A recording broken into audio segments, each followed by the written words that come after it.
Video করে দিলাম দেখি কীভাবে পড়ছে গাড়িগুলো।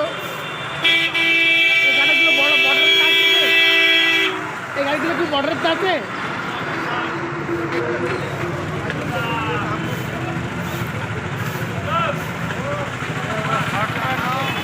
না ওটা ফুল ফুল ফুল।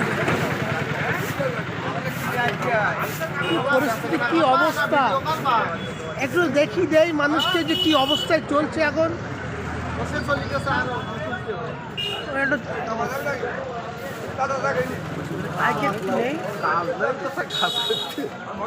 আমাদের এখানে বাকি ভাইয়ের চায়ের দোকান প্রচুর ভিড়, বাকি ভাইয়ের চায়ের দোকানে প্রচুর ভিড়। বাকি ভাইকে ভাইরাল করে দিচ্ছি। বাকি ভাই আজকে তো লোক কম কেন? কথা বলো। আরে বলো এত লোক কম কেন আজকে? আমাদের এখানে